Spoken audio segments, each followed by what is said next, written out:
Welcome to the Daily Wisdom from Bhagavad Gita session. Good morning, good evening, and over to you, Nitinji. Thank you, Sandhya. And thank you, Prana, for a beautiful, melodious,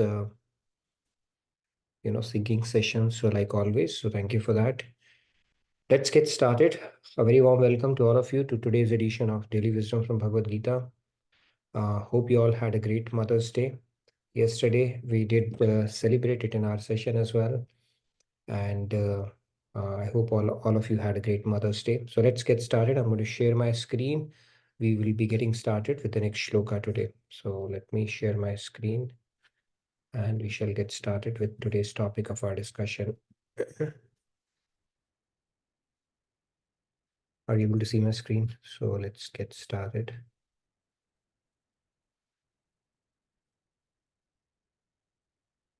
With our opening prayers. Guru Brahma, Guru Vishnu, Guru Devo Maheshwaraha, Guru Sakshat Parabrahma, Tasmai Shri Guruve Namaha.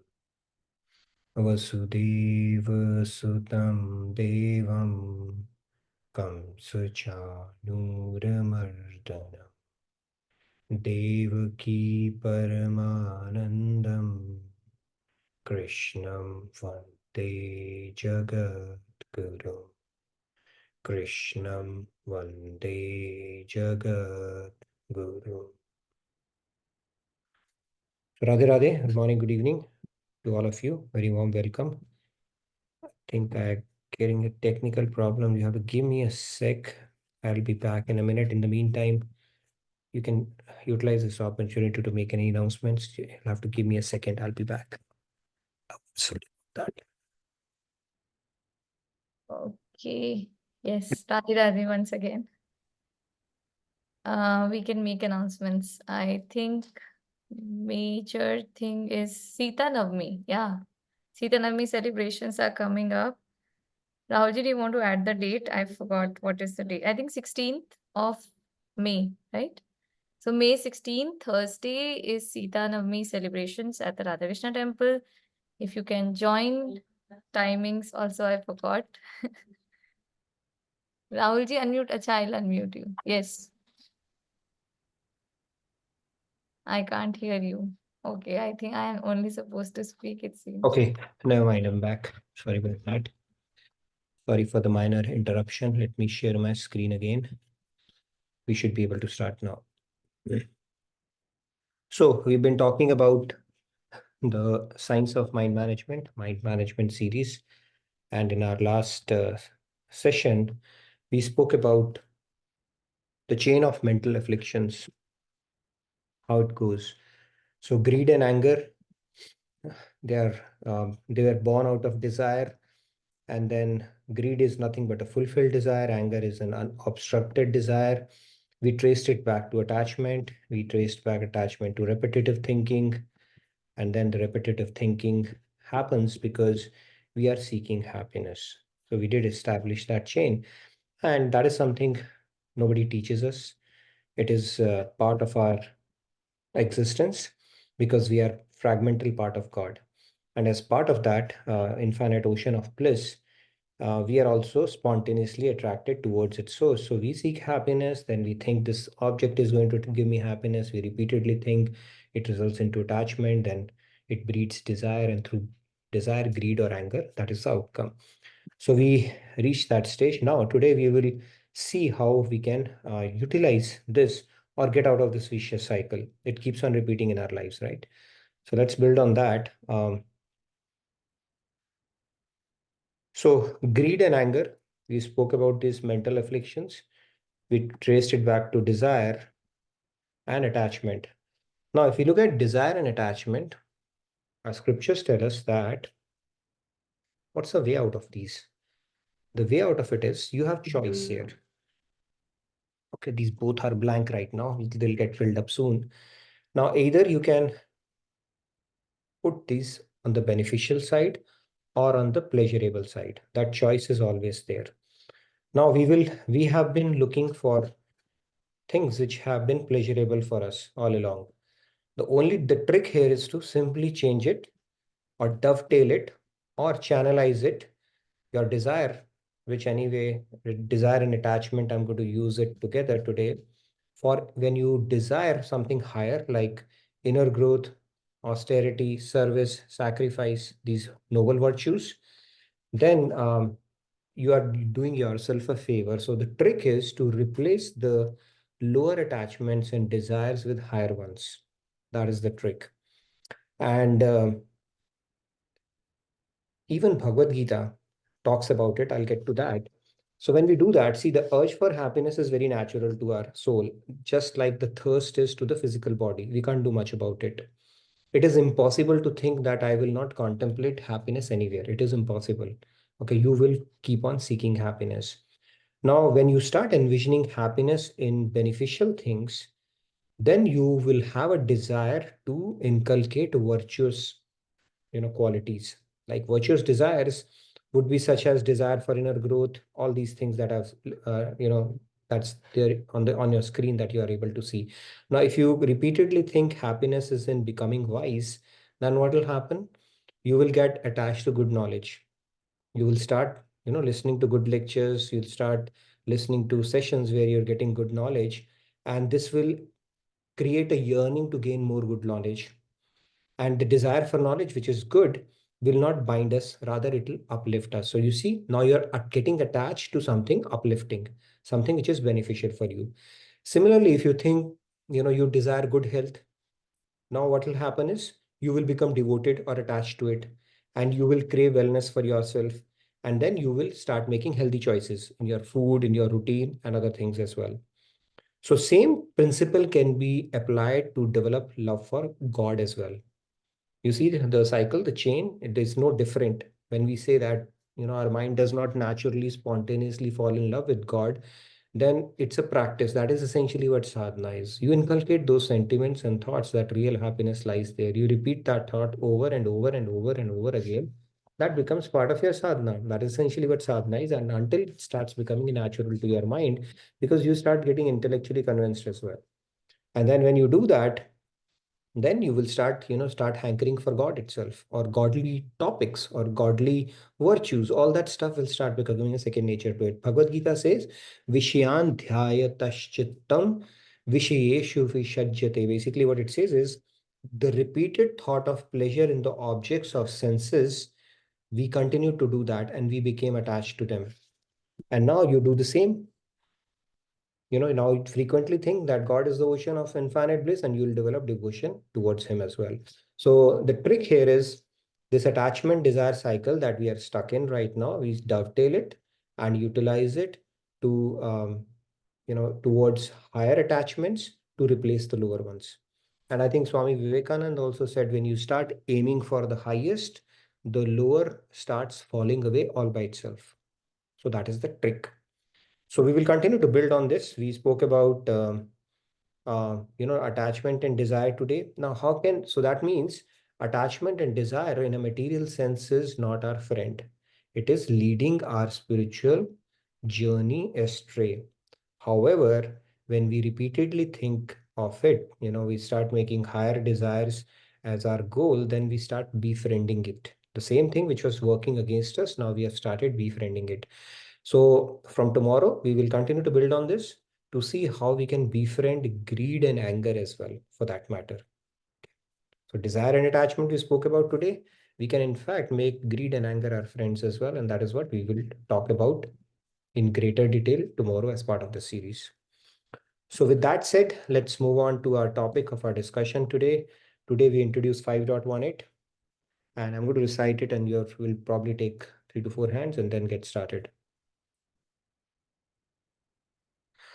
विद्या विनय संपन्ने ब्राह्मणे गविहस्तिनि शुनि चैव श्वपाके च Pandita समदर्शिनः. Okay, let's take a few hands. Shyamji, Radhe Radhe. Yeah, Radhe Radhe. Thank you so much. Shyamji. विद्या विनय संपन्ने ब्राह्मणे गविहस्तिनि शुनि चैव स्वपाके च Pandita समदर्शिनः। Radhe Radhe. Radhe Radhe. Thank you, Shyamji. You can take maybe a couple of more hands. Um, I will take, I think, yeah, I don't know. Can do Tej, any. Radhe Radhe, please go ahead. Okay, विद्या विनय संपन्ने ब्रह्मणे गविहस्तिनि शुनि चैव स्वपाक च पंडित समदर्शिनः. Okay, I think let's take one more Right. hand. Pragiji did not get a chance the Radhe. previous time, I remember. So we'll Okay. take two hands, one from video and one Pragiji because she didn't get a chance last time. So from video, I will take Who's the Udayji. lucky one? Let's see. Okay, Radhe Radhe Udayji. Radhe Radhe. विद्या विनय संपन्ने ब्रह्मणे गविहस्तिनि शुनि चैव स्वपाके च Pandita समदर्शिनः। Radhe Radhe. Radhe Radhe, thank you, Deji. Okay, Pragiji, please go ahead. Pragiji. Yes, Radhe Radhe. Yeah, Radhe Radhe, thank you. विद्या विनय संपन्ने ब्राह्मणे गविहस्तिनि शुनि चैव स्वपाके च पंडितः समदर्शिनः। Very nice, Radhe Radhe. Ji, Radhe Radhe. So RSS, Riyaji, Samji, and Sandhya. So you'll get the privilege tomorrow. So let's move on. With the shloka, we have a lot to cover today, plus the tool that Dhruvil is going to introduce today for the week. So in this shloka, Lord is saying the truly learned with the eyes of divine knowledge. Eyes of divine knowledge. See with equal vision a Brahmin, a cow, an elephant, a dog, and a dog eater. Okay, now the topic of discussion is why elephant and dog, why deer and giraffe are not mentioned here. We'll try to understand this topic in more detail today because the topic of eyes. Let's get started with some eye teasers for you. So what do you see here?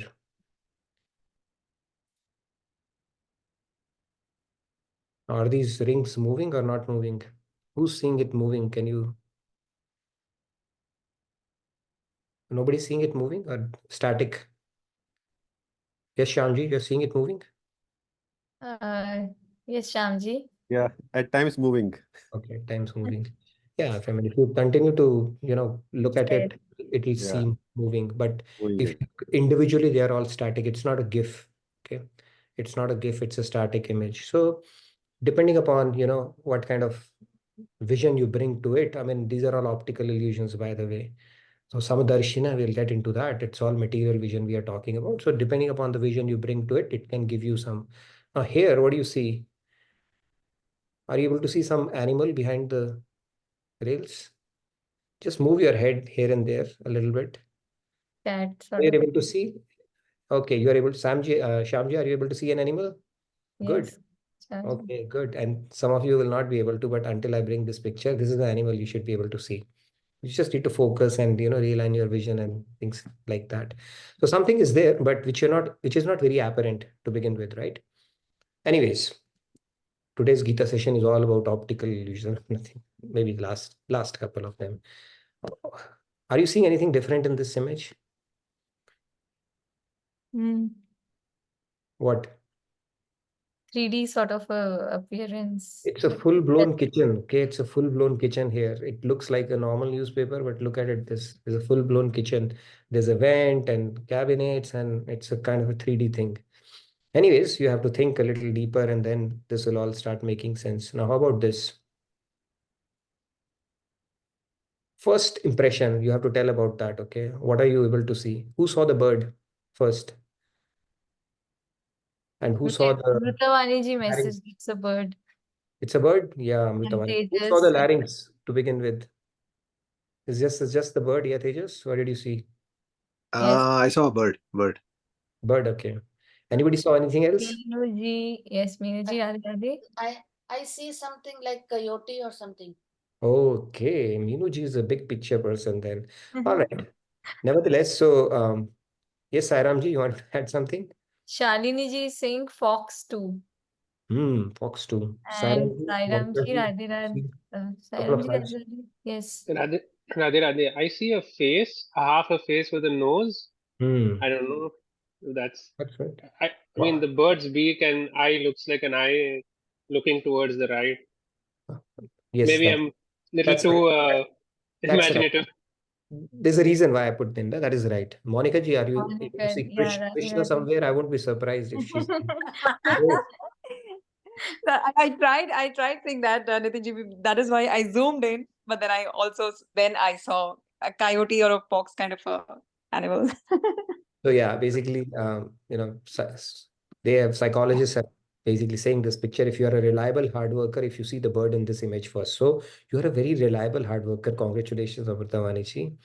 Okay, and now labeling these people, business creatives, experts claim they are especially talented at adapting and reacting to challenges. If you saw a bird, and people who saw the larynx or that animal, I think Sai Ramji and other people, they saw that they are big picture thinkers.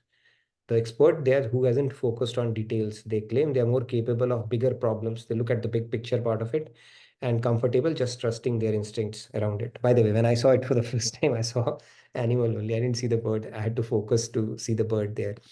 Nevertheless, the point here is that how things look, right?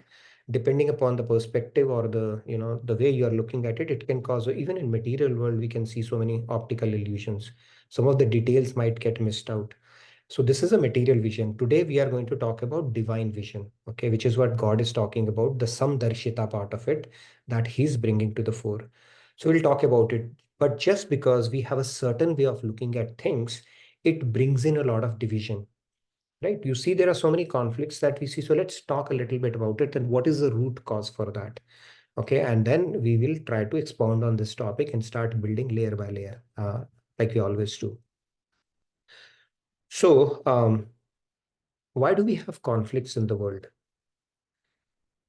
Why do we have conflict? Conflict, is it a good thing or a bad thing? In management, they say conflict is a good thing. You get opinions, different opinions, and as long as you can take it constructively, it helps build good products as well, right? If everybody's agreeing, there is a saying in English, right, that um, if two people always agree, one of them is not needed. And if two people always disagree, both of them are not needed. Okay, so agreement, disagreement, conflict is a part of life, and it is a good thing actually. In fact, Frito-Lay's, they came up with some of their most creative and imaginative product line just when they made their product localized. So if you know, it's a US company, but when they went local into Brazil, India, and stuff like that, there was a lot of conflict to begin with, because people will say, give us chaat pudina, create those kind of wafers. And so what kind of a thing would be in US? Nobody would care about that, right? They have a standard way of operating. Those say, no, create a chatpata, create a pudina, this, that. But when they started listening to that conflict, and that helped them create a wide area of their product line, and which was more catering to the local needs. But it all started with the conflict because people did not agree. They thought this is the probably better way of going, because now you're catering to the local customers as well, not going with the standard mindset of how things should be. Now, why do we have conflicts in this one? Let's try to go a little deeper into this. And what kind of conflicts are we talking about, right? We do have conflicts based on gender, right? This continues, like debate continues, like patriarchal society, and then people who would vote for Shobha De, feminists and stuff. So this kind of, always divide is there. That conflict, you can see it can happen. Anything can trigger that too. And then you have conflicts based on race as well, right? People, we know that apartheid, how, um, how what kind of a practice that was in South Africa, because based on the skin color, people were being discriminated. Even US, for that matter, it started with the history of slavery. Just because of the skin color, you consider somebody superior and inferior. That divisive mindset is all there as well, right? In fact, there is a huge humorous joke around it. I think I heard it from Swamiji and all. When God was creating chapatis, one chapati was half cooked. So half cooked, and he created it, and then that half cooked remained white. So that became, the skin color as you see that, and then another chapati got overcooked, and then it became, Afro-American, and then the third chapati was just right cooked, and that became people with brown skin anyways. So point here is that humans have created this also as a basis of discrimination, which is something which is not how it's meant to be. This is what I'll understand or learn in this shloka. There are so many things that we use to divide ourselves or create a conflict in our head around that, right? So it could be racial, it could be gender-based, it could be religion-based as well. Now, this is the most divisive one. My God is better than yours. Or if you don't resort to my God, then it's a blasphemy. You'll go to hell. Or you are under the influence of Satan. Or you are a kafir. Or you'll be consigned to Narak. All those things, they are born out of some kind of a conflict that gets created or some divisiveness that we have around this concept, right? So most of the wars in the history, they have been fought on the name of religion only. And some of the biggest genocides have happened, ethnic cleansing have happened because of this as well, which is unfortunate. But this is how our minds go, because we want to, we want to think that we enjoy some kind of a vantage point or superiority based on whatever we follow. There is a tendency for that. Okay. Now all these conflicts are there, and then what happens? So the world is currently freighted with racial, gender-based, ideological, ethnic, all kind of divisions making factors, and people are having these conflicts because of divided vision. They have a divided vision around something. Now what happens because of that? What happens is then there are wars. It breeds wars. There are wars inside the heart, like ideological wars, socialism versus capitalism. Now, these wars, you'll say, what kind of, it is a pretty systematic war. These days, the wars are not fought on frontiers with guns and everything. They are fought in the boardrooms. Okay, you can actually hack into somebody's system, or even a Facebook can bring a democracy down. Okay, that much influence is exerted. When there is an ideological clash. We know, right? Last election, what happened? Last to last, rather. Hillary Clinton, who was supposed to have a breeze, and how, this whole mobilization over the media and negative fake news and all that stuff, what kind of an influence it can have in the uprising that happened in the Middle East. Even the capitalism versus socialism device had been going on in our modern era as well. The former USSR, why it got disintegrated? Because it was construed as a threat to capitalism. They say if people's ideology will shift, they will gain power, and it's all game of power in this world. And that is why even North Korea, even today, continues to be a rogue state, because they don't align to the capitalist viewpoint. Nevertheless, this thing can cause a lot of churn, and wars, and even right now, those battles, they continue behind the scenes, cyber wars and these kind of wars, because we have a division of opinion around it. And then the wars, actual wars, between nations at a global level, we all see that right now. We have been witnessing a conflict happening in Middle East for so many years, that Iraq war and all that stuff that continues to happen because of ideological differences. Not just limited to that, there are wars outside the family as well, between parents and children, you see, right? When the moment they start becoming teenagers, they will start telling you that we have come through you, not from you. And then the wars and those battles and that ideological clashes, generation gap and all that stuff starts getting magnified, right? And then, of course, needless to say, right, it will bring smiles to husband and wife. These kind of conflicts, see, people have started laughing already. So we don't have to talk about that, right? So these wars, they continue. Why do they continue? There's an ideological divide, right? Some kind of a division is there. Yeah, this is different, this is better, this is how it's meant to be, and this is where, this is how things should be. This is what causes all those ideological battles, conflicts, and arguments and everything like that, right? So I hope you got it, right? This is the conflict is basically, which is unavoidable in this world, right? We spoke in Bhagavad Gita also that we are some total of the gunas, and that is an interplay of guna that we have to deal with.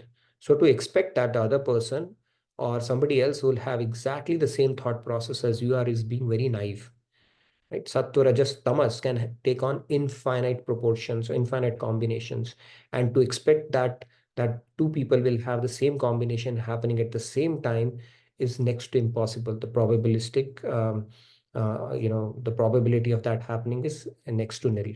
And even if, let's say, two people are in sattvic mode, the proportion have the same thing happening is also pretty rare. That, okay, somebody might be 80% sattvic, the other person is 60, again, there will be a conflict. Okay, enough of listening to this particular lecture or series or video when, and somebody would say that, okay, now let's continue a little bit more. The satsang has barely started. The other person may have a conflict if their gunas are not matching. So this is how our gunas go, and the conflict is a part and parcel of this world. As long as we are playing the game of gunas, as long as we are continuing to operate in the conditioned state. And this shloka is trying to neutralize and put that in perspective, that a person who is truly learned, how do they see these divides and conflicts and disparity in this world? Disparity could be in terms of income, opinions, the thought process, the way we go about things. It's bound to be different. And how do they operate is what we could understand in this shloka. Now, this verse, like I said, it talks about unifying vision that one can carry in the heart, not the divisive vision as we have seen, which we know it, right? I mean, we see it day in and day out happening around us, and we experience it ourselves as well, right? So when we perceive things through the perspective of knowledge, it is called pragna chakshu, which means with the eyes of knowledge. So all this stuff is happening because you don't have the eyes of knowledge. And ironically, if you look at it, most of the battles, from a perspective of religion, two people who are fighting, they would have neither read Bhagavad Gita nor Quran, but they'll be fighting. The books can coexist, but people cannot. So the knowledge is something which is a great leveler in that sense, when you start understanding the deeper principles behind it, because the science of spirituality is science between humans and God, not about a particular sect or a tradition and God, right? So that is where this ignorance or that material perspective is which causes these kind of divides and conflicts. But when you look at with the eyes of knowledge, then you start looking at the bigger picture. Now, Krishna uses his words Vidya Sampanna to the same effect, but he also says Vinaya, meaning humbleness. Vidya, and then he says Vinaya as well. And the sign of divine knowledge is that it is accompanied with a sense of humility. Now, if any knowledge is bringing in humility, that is the real knowledge. That is one of the symptoms of being truly learned. As you progress in this journey, it should lead to humility. On the other hand, if you are simply, shallow bookish knowledge, then you'll have a pride of scholarship. I'm a scholar in this and that. So if you have that kind of a pride, then it's not the right knowledge, or you have not understood how knowledge needs to manifest itself in you. Okay, so this is the key thing that needs to be understood as well. In fact, there's another beautiful shloka. I remember we had learned it in school when I was growing up, which was not too long back, by the way. So this is what even by the way, Einstein had said that Einstein, who's one of the scientists, one of the most revered scientists in scientific circles of the modern era, he said, the more I learn, the more I realize how much I don't know. Look at the humility, right? Even Newton has said that while I was, after all the inventions and discoveries that he did, what he said? He said that it seemed like that I was just playing with the pebbles on the shore while an entire sea lied in front of me unexplored. So that is what he felt. It brings in humility. True knowledge brings in humility, because the more you know, the more you realize how little you know, because it is so vast, right? God's material world is so infinite and so big and expansive that for anybody to get to the bottom of everything is next to impossible. Even the particular subject, you pick up any subject, you cannot master it or ace it. You know how deep it can go. And one of the things, this I said, Vidya dadati vinyam, Vidya vinyad yati patratam patratvat dhanam apnoti dhana dharmam tatah sukham. This is one of the shloka. It reminded me when I came across this word. So I thought I'll bring it here as well, which says, knowledge makes one humble. Humility begets worthiness. Worthiness creates wealth and enrichment. And enrichment leads to right conduct. Okay, this is a cycle, how it get maintained. So you see the beauty of our scriptures, these shloka, I think this is from some darshan, I forgot the name of the scripture, but Bhagavad Gita is saying, Lord Krishna is also saying that, true knowledge, one of the symptom is humility.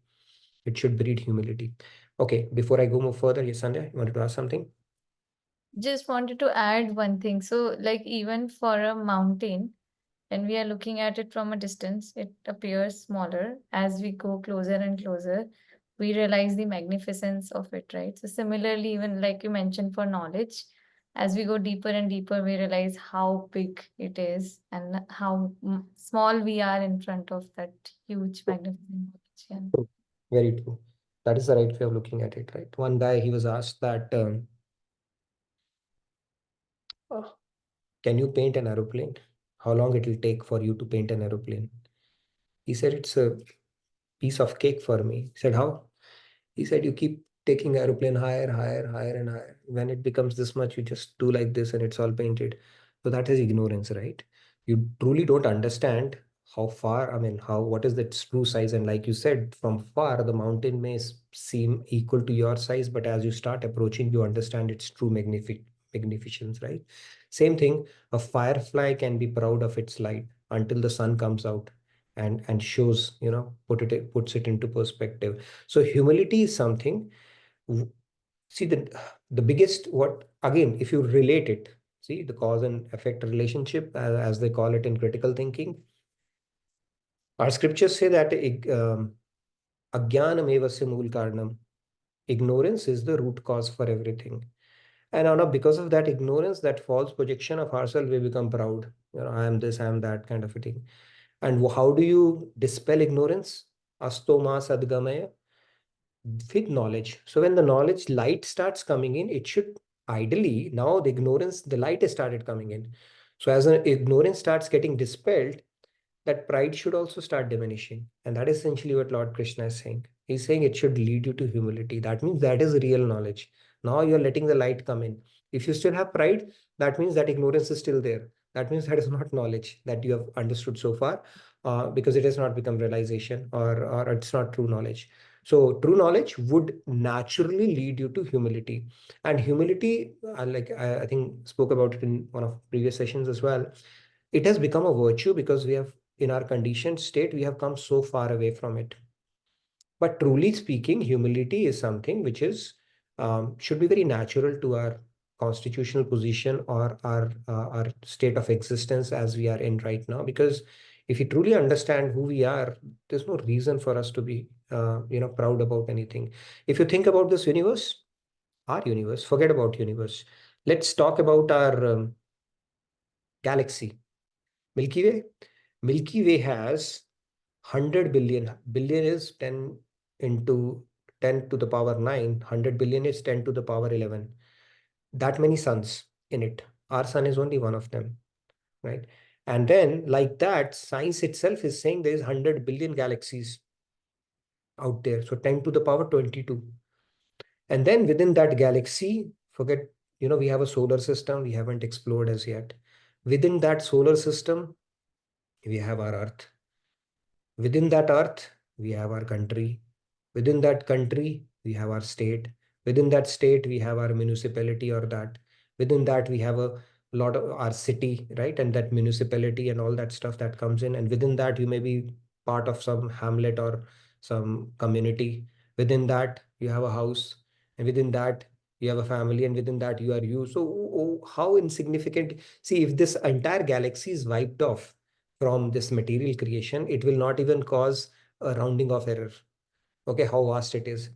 And still we have a sense of pride about ourselves. So when you truly think about it, from a cosmic standpoint, from how magnificent God is and how that will automatically bring in a sense of humility. So pride is something which is something we need to refrain from consciously, and through knowledge, of course. It should happen all by itself. Yes, Tejas, you wanted to ask something, and Meena ji is also asking something. And there's also a comment in the chat, so I'll read it after hearing Sure. from Radhe Radhe. Radhe Radhe. I had like even in the battlefield, right? Like Krishna tells Guru Dron, like knowledge actually liberates, but the knowledge that you imparted, he takes Ekalavya's thumb. So he had that ahankar, right? So in your case, you're a teacher. the knowledge that you have did not liberate someone, but you use the knowledge in the wrong form. So he does mention about Guru Drona. I just wanted to bring that up, like when you speak about knowledge. True. That is true. Drona was actually, if you think about it, he was like he was also indefeatable, in his truth. Right.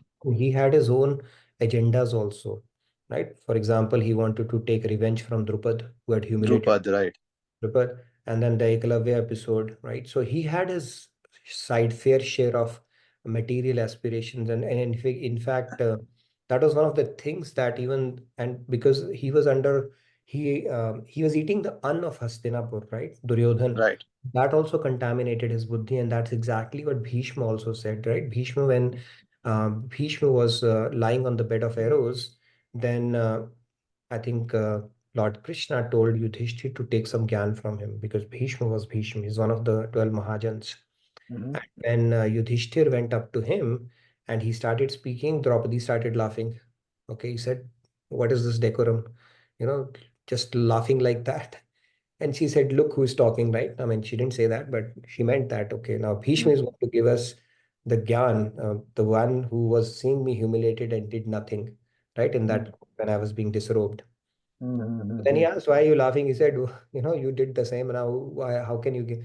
He said, "Yes, right. That was my mistake. But because I was eating Duryodhan's son, that contaminated my knowledge and the decision making at that time." And I think same thing happened to Kripacharya, Dronacharya, and a lot of these people as well. The false pride and just losing that big picture of which side they should be on and what is dharma and stuff like that. But good So in point. spite of having all that knowledge, they still, faltered, right? I mean, in taking this thing. So I just thought of bringing that up. Yeah. Yep.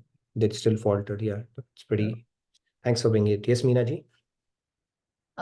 Comment, can I read it first quickly? Sure. Comment from Samiran: the most evident example of humility in power is Dr. APJ Abdul Kalam. Yeah, Um, it's certainly one of the good examples in that sense, right? APJ Abdul, and his book has a lot of anecdotes around that as well, for sure. Thanks for and yeah, and Monica D's comment: Eklavya episode happened because he was from Magad, and Magad at that time was Hastinapur enemy, not just out of pride. yeah, not out of pride in that case, but yeah, one could probably create a circle of debate here.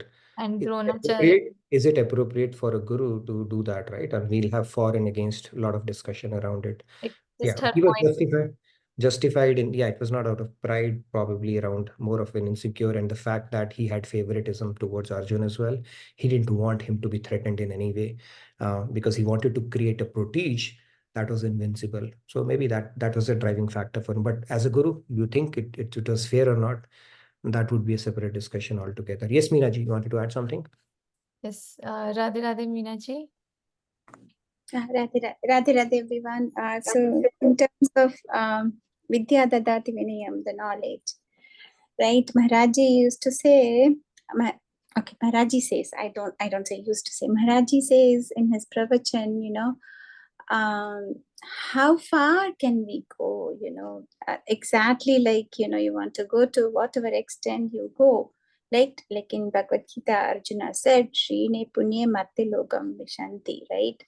So how much ever you go to that thing, you need to come down. So the knowledge which the saints have got, right, which the acharyas have got, the gurus have got, right, those who give them, like just now we celebrated Mother's Day, right, though, like a mother who cleans up. So unless and until we know there is a higher na tat bhasayate suryah na shashanko na pavakah yat katva na nivartante tad dhama paramam mama. So unless and until we know that knowledge in 15th chapter of Bhagavad Gita, Krishna says to Arjun that this material world in which the jivas, that is the Shakti which is living, is not the place where it belongs, which is like, 1/4 pada of the spiritual life, And sorry, the material life, and the 3/4 is being there as per the Bhagavatam in the spiritual world. So 3/4 of the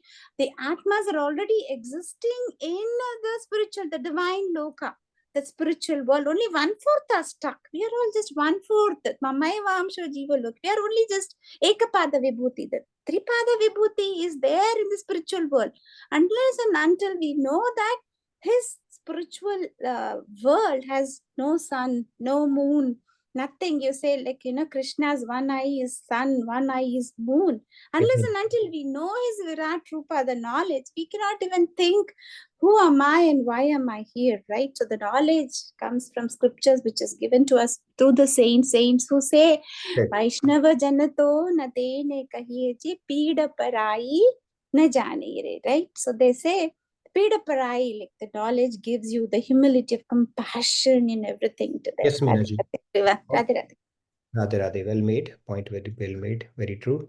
And this is the journey. The spirituality is a journey of removing that ignorance through the grace of Guru by aligning to the principles that they have taught us, right? They've taken, simplified it for us, churned it for us, and presented to us as something so palatable that we can understand, digest, and implement.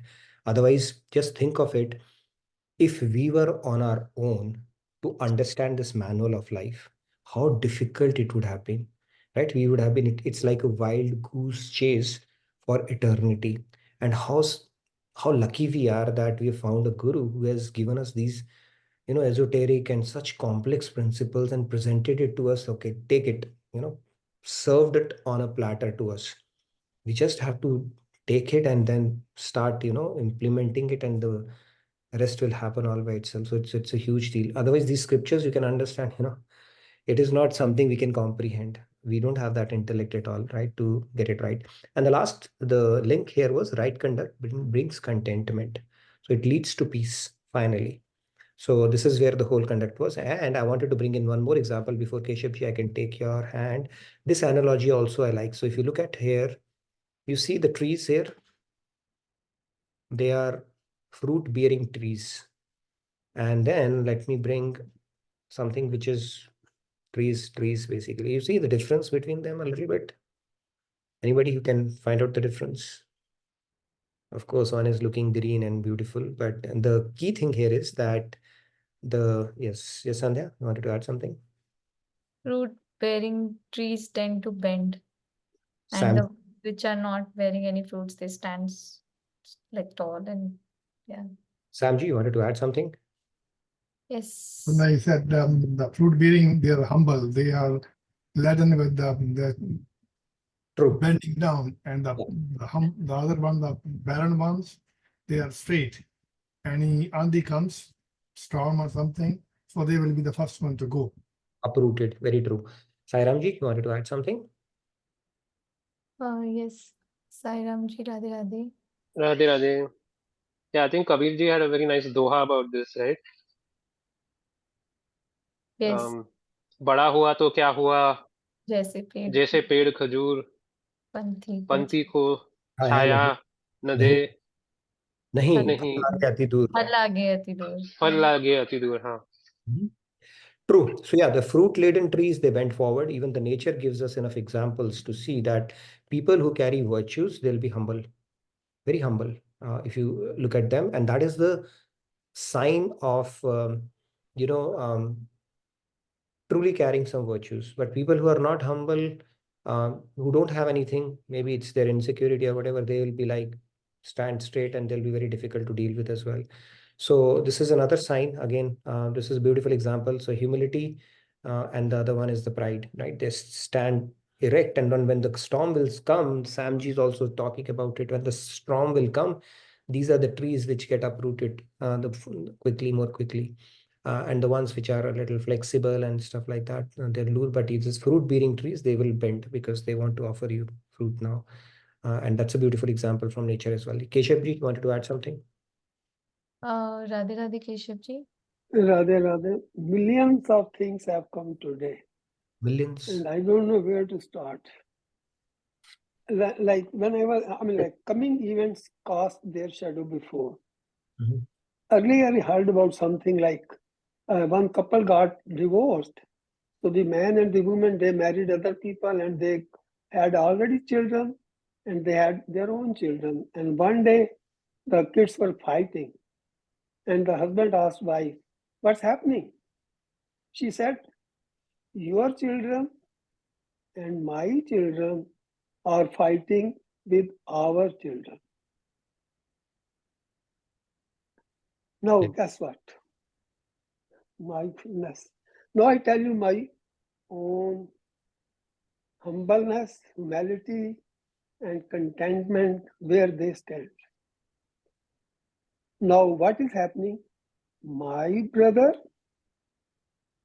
and our brother. See the difference if you get it. My brother and our brother are cheating on both of us. What's the difference? My brother is cheating on me. My brother-in-law is cheating on his sister. But the end result, we both are suffering. Crisis. But this shloka, look everything like, this shloka says, see everything and be humble, humility. What has happened? They became greedy. Their greediness increased, did not help at all. But I am getting contented because I am getting God's bliss. Very nice. And when you said only reading scriptures does not help, only getting lessons from teachers does not help.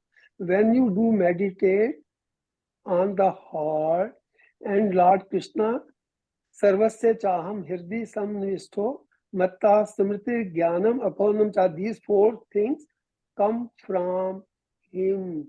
Beautiful. He is sitting inside, watching. Radhe Radhe. Thank you, Keshavji. I think you always bring interesting perspective, which is you have to mull over it to really understand it. So thank you so much for that. Let's take one more hand before I want to give it to Dhruvil, because he has taken up this seva of introducing some practical tools for the week. So I wanted to give him a fair amount of time and take any further questions or anything on the chat that anybody has. Please fill out the feedback tracker as well in the meantime. Yes, Sandhya, go ahead. This is in the chat from Kumarji. Didn't Drona know Krishna as God like Bhishma and Vidur did? I don't think Drona, at least I'm not aware. What I've understood is that although he had shown his cosmic form, it was only Bhishma who actually truly knew his nature, other than Arjuna, of course, right? And then probably some of the Pandavas as well. Drona, whether he was aware of it or whether he was aware but not sure, he had a few doubts, still doubts, I don't know. Okay. But I can ask Swamiji about it. But Drona, knowing the true nature of Krishna, at least I haven't come across that concept. So if I do, I'll let you know, but I'll ask Swamiji as well. So with that said, Dhruvil, all yours. I know you're prepared, taken a lot of time to prepare this slide. So why don't you walk us through with it? And then we can talk about it as well, because it's a practical tool that we can employ this week. Go ahead, all yours, Dhruvil. Radhe Radhe everyone. Thank you, Nitinji, and thanks everyone for opportunity to present a practical tool. So I think last week we covered Shloka 5.17, and we talked about Tat Buddhaya, Tad Atmana, Tanishta, and Tat Prayana. So we'll focus here on the last one, which is Tat Prayana, and I've tried to actually reference, and I saw some lectures from Swamiji. I've tried to reference those over here to come up with a practical tool for us to try and set the right goal. So we can start with the morning. I mean, technically you can start anywhere, but I think it's easier starting with the morning. And like morning, based on what like some of the other videos I have seen from Swamiji, is a very conducive period to actually meditate and think about what you want to achieve in the day, because your mind is fresh in some sense and mind is empty. So it's like a right time to think about the goal you want to set for the day. And I think this is the I've tried this practical tool last few days, and I think this is the most challenging part, because first thing when you wake up in the morning, you're just like, acha, you have to go and get ready, you have to go to work, or you have to take care of the family, and all those things come first to mind, right? But I think it's useful to like meditate and think a little bit about the goal that you want to set, which I think bhakti and surrender would come top of I guess, top of the pie or top of the chart. We referenced a couple of shlokas from later in the Bhagavad Gita which talk about these. And then there's ways to get there, right? Like yoga and yagya. I think eventually they probably all lead to the same goal, but the video from Swamiji actually talks about bhakti as being the highest goal, or the ultimate goal of human life. So I think thinking about these goals and like setting those as the goal starting in the day is something that could be really effective. And at the same time, I think thinking about what the goal isn't. So material goals. It's very hard to do this. I think like I've tried it. It's really, really hard. But realizing that, okay, like I want to eat this food, or I want to achieve this at work, or I want to achieve this outside of work. I think all those things are really hard to, it's a mindset change. So the morning is really the best time to do that. And after that, like setting it once is not useful during the day. You want to reinforce the goal. And this small sort of catchphrase RRR, like repetition, reminder, and regularity, so that we can like we can try to override this sort of default material consciousness. So we got to keep repeating it, we have to keep reminding ourselves, and we got to do it regularly. I think it's hard for it to come naturally, but once we do that, I think it's quite useful. And then at night, like, you can track the goal, and firstly, did I set the right goal? Like, was I telling myself, or was I still aiming for the same things that I've always been aiming for? And once I set the right goal, how did I do towards that goal? So I think this is where we end for the cycle, but this cycle is not for one day, not today, not tomorrow. It's ideally for every day, wherein we repeat, like after night, we go back into the morning, and then the cycle continues. I think could be pretty useful, but I highly recommend watching some of the videos that are linked in here from Swamiji. I think it could be a really effective way to think about setting the real goal. The second video I saw, I heard it today again, and every time I hear it, I think I hear something new. So I think we're all very lucky to have this knowledge. But I certainly recommend watching these videos. Beautiful, Dhruval. Very nice. So before Dhruval, one of the great personalities, I would say, and one of the divine personalities had given this tour as well. And that was none other than Sri Maharaj Ji himself. He used to say, do this practice for 10 days and you will start seeing improvement. Before going to sleep, just reflect on where all you made mistakes today.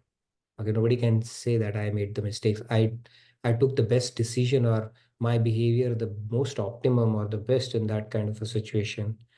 So just reflect on that, and you don't have to take a lot of time, just 5-minute reflection before going to sleep, and then morning take a resolve that I'm going to get better at that. And then practice it, of course, during the day, when the situation presents itself. You continue doing that practice, 5-minute reflection, take another resolve, try to imbibe it during the day, and see how much difference it would make to your life within a couple of weeks itself. So thank you, Dhruval, for giving that. Maybe if somebody wants to share anecdotes around how they have implemented to a particular walk of life and how it has helped them, please come forward. See, the whole idea of this session is for us to not only contemplate on this knowledge, but to say this is how practically I'm able to derive benefit from it. And it can inspire a lot of people as well, that it is doable. It seems hard and all that stuff, but this knowledge is practical. Bhagavad Gita is meant to be both Brahma Vidya, which is the divine knowledge, as well as a Yoga Shastra, which means practical utility, practical implementation. That's what Lord Krishna imparted this knowledge for, right? So thank you, Dhruval, for this beautiful tool. I would encourage others to come forward and share their experience, what they're trying to work on. And if you think it's worthy of sharing it with the larger audience, please come forward. Yes, Sandhya. Yeah, excellently presented tool. So first of all, congratulations for that, and thank you, Dhruval. And I wanted to suggest something actually first, like what we could also do possibly, like once the tool is introduced in the middle of the week, we can just give a reminder that are you, following up on that tool. And at the end, like today, like we discussed this tool, we could just do a poll, like how was our experience with the previous tool and Poll. yeah. The poll master. Let's talk Yes, about poll both on WhatsApp as well as here. And during the week, I think I should also become active. Like on community portal, we can engage. a good How idea. And there is a request from Samji for the links for these videos. So I think you can share in the chat as well as on the community portal so Yeah. that everybody can have an access to it. And then there is a question from Kumarji. Why material goals in red? Material goals, what? In red, that's highlighted red. Red means no. Oh, the color, the It color. is because I think material goals will thrill but not fulfill. It's not bad to have. I mean, if you want to go for thrill, yes, material goals do help. But unless we are pursuing it as a means to an end, and end is a spiritual goal, then they will start fulfilling. Otherwise, they will only thrill but not fulfill. We have And seen it through our experience, right? Multiple lifetimes experience in this life as well. Yeah. Shalini ji has added red for danger. So Red for danger. I like that. Okay. Anything else? Please fill out the feedback tracker if there are more questions, or in journal if you want to share some feedback. If there is nothing else, then we could move to our devotional segment. devotional segment. We have time. We can wrap it up a little quicker maybe today. So let's move to our devotional segment. And thank you again. Let's go to our final segment, which is more of a There are drizzle. a few comments. I quickly Any, read them. yes, you can read the comments and any announcements. I think we have Sita Navami coming up. Rahul, you can take this opportunity to make the announcements, and then let's read out the comments. After that, we can do it. First comments. Okay. Priya ji says, our Cash's presentations and Drupal's presentation tools accessible separately on the community portal? And answer to this is yes, I guess, right? Both of you are posting it on the community portals. Answer is yes and yes. Yes and yes. And there is a comment, I think. Yeah, so you said people should share their experience. So Manisha D has shared one. Radhe Radhe, I have started attending morning satsang session where prayer, bhajan, Swamiji's short lecture followed by Hari Guru Aarti. And it is a great way to start your day as I am experiencing great change, and this divine connect first in the morning is really helpful in our spiritual growth. And I would also vouch for it, There are morning satsang sessions for both people in western part of the world like US, Canada, as well as for people who are in India and Paddhati and all, right? Yeah, that's a great way to these daily satsang. So there is JK Yoga India daily satsang, which is morning for us. And there is US daily satsang, CIC daily satsang, which is morning for people in India. So everybody can take benefits of those sessions. Thank you for sharing that. No, that's a great way. Thank you, Manisha, for sharing that. Okay. And I see Pratusha ji's hand raised, and then we can move on to the devotional segment.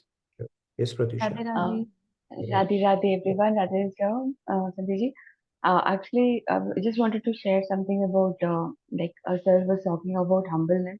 I used to wonder when I read Bhagavad Gita, like what is humbleness? And I feel that humbleness is not something we do to others. Humbleness is all about understanding our ego, what we like and breaking that. Because if we don't break those barriers, then we will be humble to some and not humble to others. So it is always linked to the things that we like and we don't like. And then you were saying now to tell the practices.